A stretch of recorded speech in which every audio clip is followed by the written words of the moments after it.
So I'm irritated about the whole microphone situation here. I think it'd be great to have a microphone to not have to worry about the audio, to know that I always have good audio. It'd be nice to have a microphone, a lapel microphone.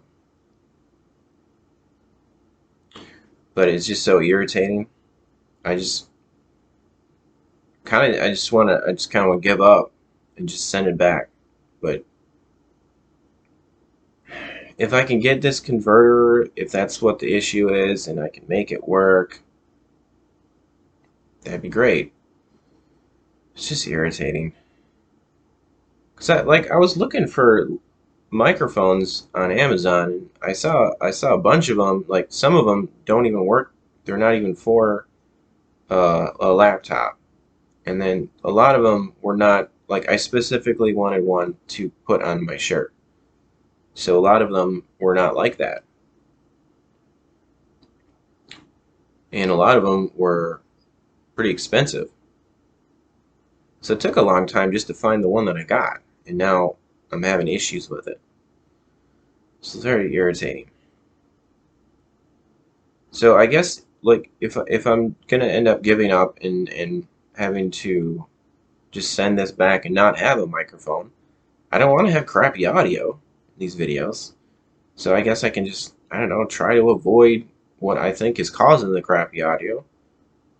Uh, if I'm, because I didn't notice too many issues when I was like closer to the uh, laptop, the microphone on the laptop. So maybe if I'm just closer to the laptop and I'm not like over here, I'm not like moving around too much. So just like turning to the side, like sometimes the audio isn't very good. But sometimes I like to turn to the side and talk. Like if I have a bunny to talk to.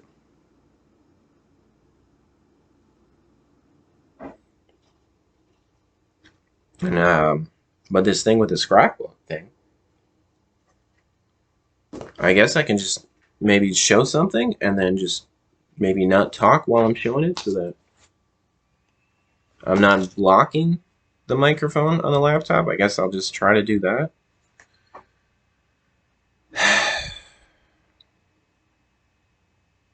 Frustrations.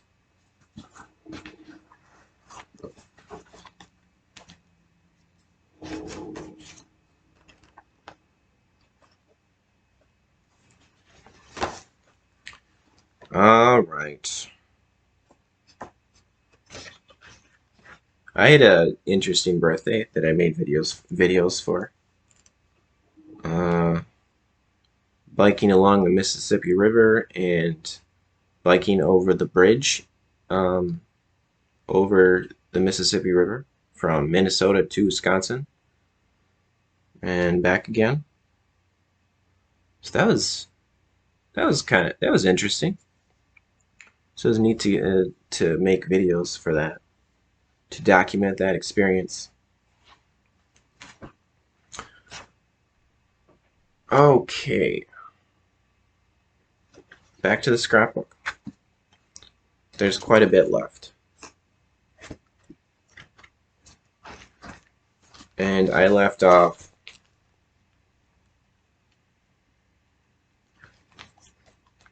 here.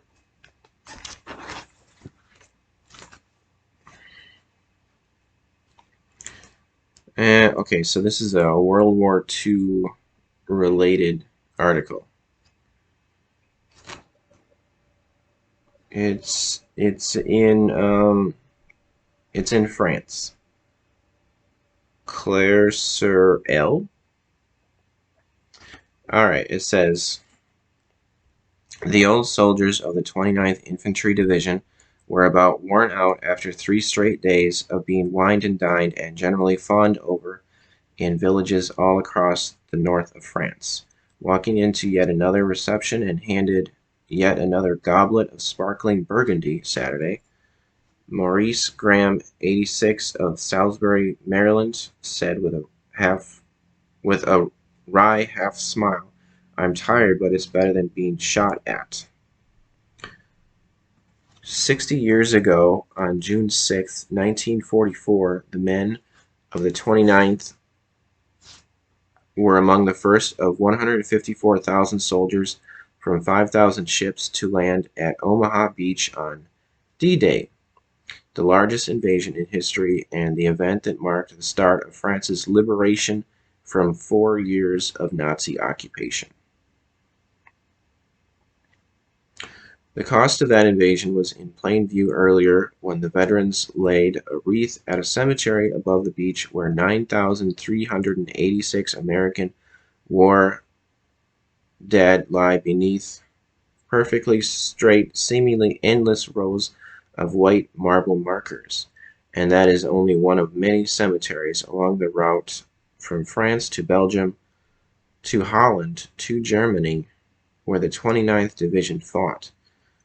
"Who would have thought on the morning of June 6th we would live through the day," said Norman Grossman, 79, of Boston.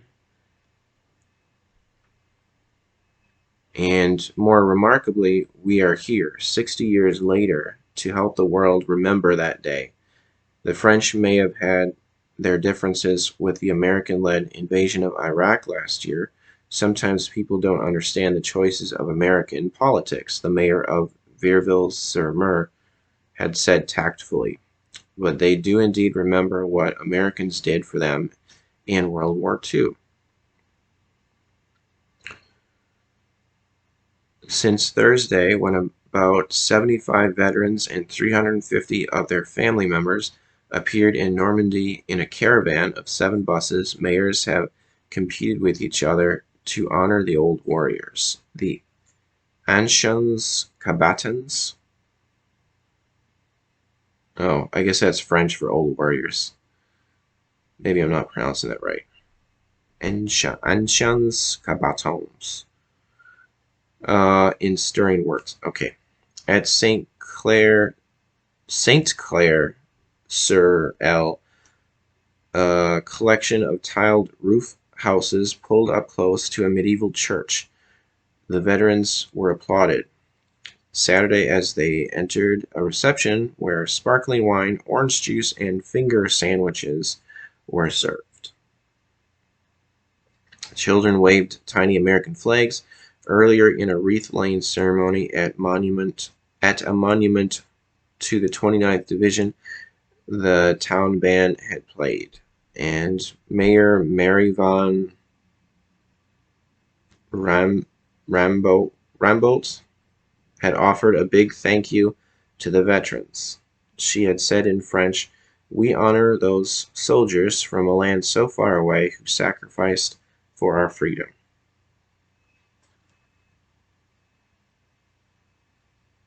It says on the top here, D-Day, local veterans recall Operation Overlord, the largest seaborne invasion in history.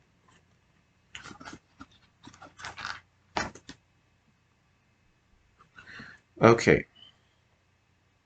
The 29ers, as they still call themselves, were to attend a ceremony today at the American Cemetery in which President Bush and French President Jacques Chirac are to speak. Thousands of the 3 million Allied veterans who fought in Northern Europe, American, British, Canadian, French, and others, are expected for a day-long series of ceremonies, watched from afar by the soldiers and townspeople. The veterans sat on the seawall they had scaled as young men and regaled one another over a loudspeaker with what they had seen and done.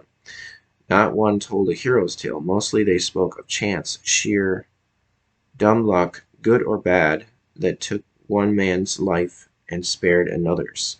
John Barnes, 79, of Holland Point, New York, remembered that at age 19 he had been headed for shore at 6:25 a.m. on D-Day with Company A of the 116th Regiment. This was the first wave of attack. Of the 180 or so men in the company boats. About 100 were killed and 50 wounded in just a few minutes, Barnes said. Company A was gone in that short time, he said. But 29 of the 30 men in boat team number 5, Barnes included, were untouched, unharmed. Their boat had tipped over in rough water 75 yards from shore. One man drowned, the rest bobbed on debris for four hours, listening to the cacophony on the beach, but not knowing what was happening. They were picked up by a British ship and made their own landing, back in England. Barnes, a religious man, was asked if he thought God had saved him for a purpose. No, he said. What about the other guys?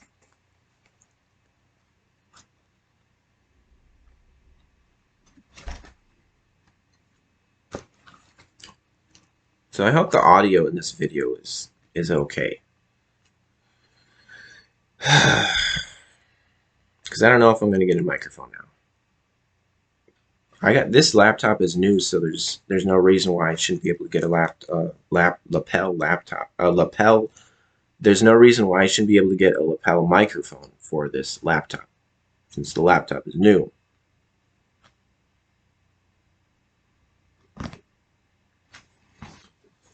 All right. I guess I don't really need to show. I don't need. Whoa.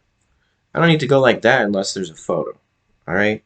I guess that's one thing. I don't need to show just an article if there's nothing but words on the article. Okay.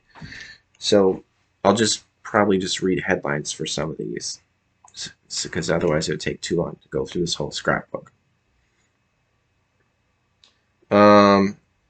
Ronald Reagan visited La Crosse 3 times. La Crosse, that's where I was born. In 1978 on June 27th.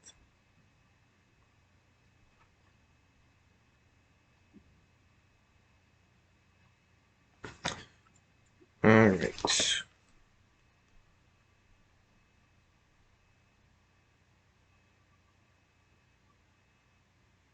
I got some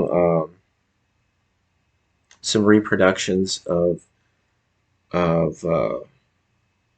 World War II era news clippings.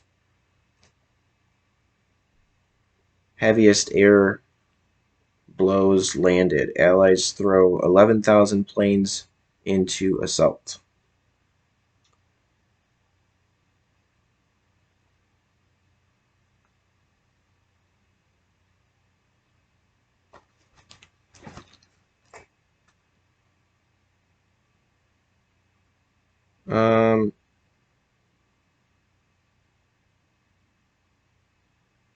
Eleanor knew. This is short.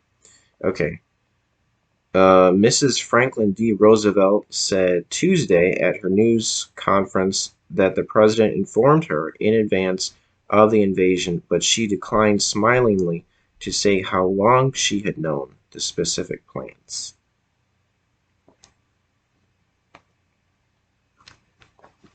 Yankee forces 5 miles past historic Tiber. But Doglio to form new government in Italy.